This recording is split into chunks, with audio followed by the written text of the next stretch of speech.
शानदार प्रस्तुति।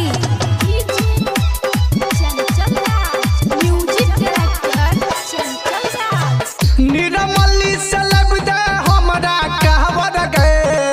गे मैयो जबै देव घर पटना से लब दे हमरा कहवर गे गे मैयो जबै देव घर जबै देव घर गे मैया जबै देव घर जबै देव घर गे मैया जबै देव घर संग में जाय छै बबलू भैया गे गे मैयो जबै देव घर संग में जाय छै चंचल भैया गे गे मैयो जबै देव घर।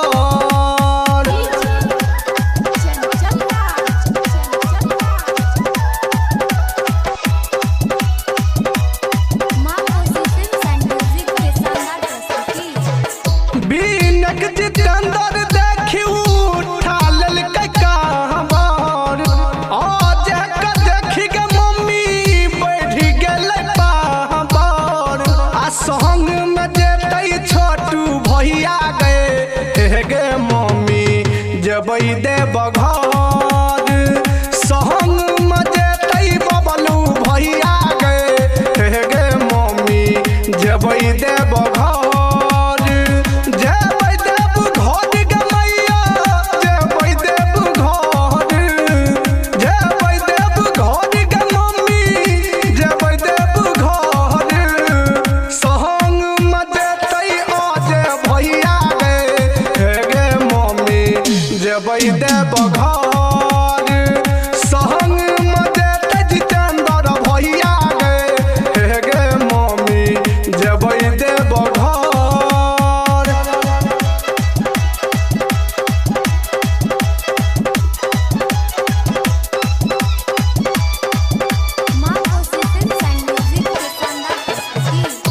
डीजे पर हम गे मम्मी खूबे नाचबै बोलबम मम्मी खूबे हमे रटबै गेरुआ रंग के पगड़ी हमे बन्हबै गे मैयो जबै देव घर दरभंगा से लेब दे हमरा कावर गे मैयो जबै देव घर जबै देव घर गे मैया जबै देव घर जबै देव घर गे मैया जबै देव घर आ संग में जेतै मुकेश भैया गे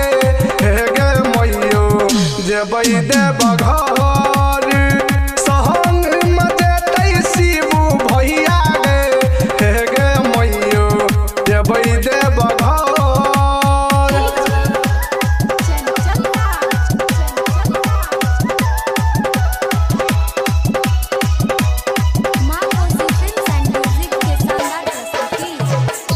कावर सजल गे मम्मी संजय पवन गीत गबै छै गे मम्मी घायल घुरान रचि रच लिखल नीति सब भैया गे मैयो जबै देव घर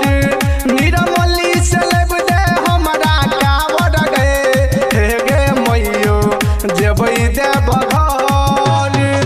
जबै देव घर गे मैया जबै देव घर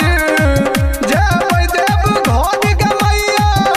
जबै देव घर संग में जाय छै बबलू भैया गे मैयो जबै देव घर गाड़ी चलाबै बबलू भैया गे मैयो जबै देव घर। अखन अपने सब सुनि रहल छी माँ कोसी फिल्म्स एंड म्यूजिक के शानदार प्रस्तुति।